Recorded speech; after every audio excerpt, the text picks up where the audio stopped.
एक दिन खाली बैठे मैंने फेसबुक पर एक अनजाने आदमी को फ्रेंड रिक्वेस्ट भेज दी, जो दिखने में बहुत हैंडसम था।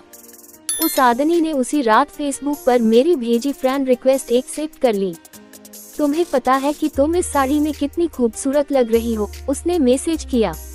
थैंक्स, मुझे भी तुम्हारी डीपी अच्छी लगी। इसी तरह हमने बातें करनी शुरू कर दी। मुझे पता था कि वो 39 साल का शादीशुदा आदमी है, जो 2 बच्चों का बाप भी है। इन सब चीजों के बाद भी हमने अपनी बातें शुरू कर दी। इतना ही नहीं, हमने अपना नंबर भी एक दूसरे के साथ बदल लिया। देखते ही देखते हम एक दूसरे के करीब आ गए और एक दूसरे के बेस्ट फ्रेंड बन गए। फेसबुक पर हम एक दूसरे के साथ बहुत ज्यादा बातें करने लगे और सोशल मीडिया पर ज्यादा से ज्यादा समय बिताने लगे। दूसरी ओर उस आदमी को लगने लगा कि हमारे करीब आने से, इतनी बातें करने से वह अपनी बीवी से दूर जा रहा है। वह अपने बच्चों के साथ दूसरे सिटी में रहती थी।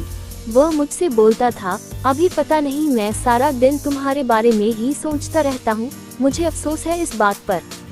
मैं नेचर से काफी शर्मीली थी। मेरे काफी अच्छे दोस्त भी थे, लेकिन शुभम जैसा दोस्त होना काफी स्पेशल था मेरे लिए।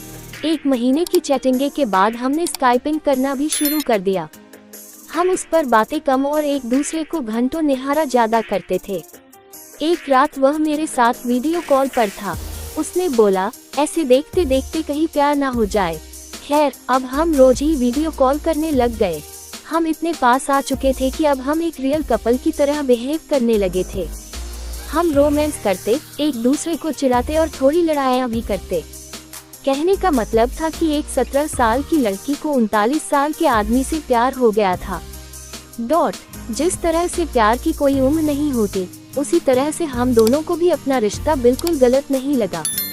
हमें नहीं लगा कि हमने कुछ गलत काम किया है। इसी दौरान इसकी बीवी और बच्चे इससे मिलने आए, पर वह फिर भी मुझसे बातें किया करता था।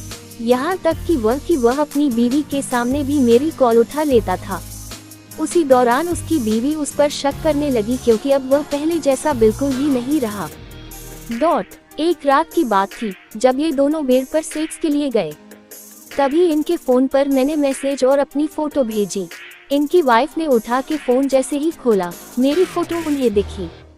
उसकी वाइफ ने कोई रिएक्शन नहीं दिया, बस शुभम को जोर का थप्पड़ मारा और रोने लगी। 3 दिनों के बाद वह घर छोड़कर चली गई। मुझे उसकी वाइफ के लिए काफी बुरा लगा, इसलिए मैंने उससे कई दिनों तक बातचीत बंद कर दी। उसकी वाइफ के जाने के बाद हम फिर से मिले और हमने लॉन्ग ड्राइव पर जाने का प्लान बनाया। उसी शाम उसने मुझे प्रपोज किया। मुझे सिर्फ तुम ही चाहिए और कुछ नहीं। अपनी जवानी में मैं काफी सारी लड़कियों से मिला, पर तुम ही एक ऐसी लड़की हो जिसने मेरा दिल चुराया है। वहाँ कुछ देर के लिए शांति छा गई। फिर उसने मुझे आई लव यू बोला। उसकी आंखों में आंसू थे। हम एक दूसरे को किस करना चाहते थे, गले लगना चाहते थे। दूसरे दिन मुझे एक मैसेज मिला, जिसमें उसने लिखा था, हे डार्लिंग, आई लव यू, लेकिन मेरा परिवार भी है, मेरी कुछ ड्यूटीज भी हैं। यह मेरा तुमको आखिरी मैसेज है। मुझे प्लीज कॉल या टेक्स्ट मत करना, मैं तुम्हें ब्लॉक कर रहा हूँ। मुझे ऐसा लगा कि मानो मैं शादी के बाद विधवा बन गई हूँ। मैं बुरी तरह से टूट चुकी थी, काफी परेशान थी। 3 महीने बीत जाने के बाद मैं एक लड़की के साथ रिलेशनशिप में आई। एक दिन मेरे पास किसी दूसरे नंबर से शुभम का मैसेज आया, बानी, इज दैट यू? प्लीज मेरी लाइफ में दोबारा वापस आ जाओ, मैं तुम्हारे बिना नहीं रह सकता। मैं समझ गई कि यह उसी का नंबर है और फूट फूट कर रोने लगी। 1 घंटे की चैटिंग के बाद मेरा दिल फिर से पिघलने लगा। मेरे बॉयफ्रेंड को इन सब चीजों के बारे में कुछ नहीं पता था। मैंने उससे सब कुछ छुपा कर रखा था। मैंने उस पूरी रात केवल शुभम से बातें की। एक दिन शुभम ने मुझे अपने घर पर लंच के लिए बुलाया था। मैंने हाँ कर दी और चली गई। घर जाकर मैंने देखा कि वह खाली था और वहाँ केवल शुभम ही था, कोई नहीं था। उसने मुझे अंदर बुलाकर फ्रेश होने के लिए बुलाया। उसने ढेर सारी बातें की और खाने की टेबल सजाई। मेरे लिए ये सब नया था। मैं केवल इधर उधर देख रही थी। तभी अचानक मैं जैसे ही पीछे मुड़ी, उसके होंठ मेरे होंठों पर थे। हम एक दूसरे को किस करने लगे। मैं भूल गई वह कौन है और मेरी उम्र कितनी है। वो पहला टाइम था जब मैं किसी के साथ सेक्स कर रही थी। वो भी ये जाने कि हमने प्रोटेक्शन ली है या नहीं। तभी मुझे दर्द का एहसास हुआ और मैंने अपनी वर्जिनिटी उसे दे दी जिससे मैं बेहद प्यार करती थी।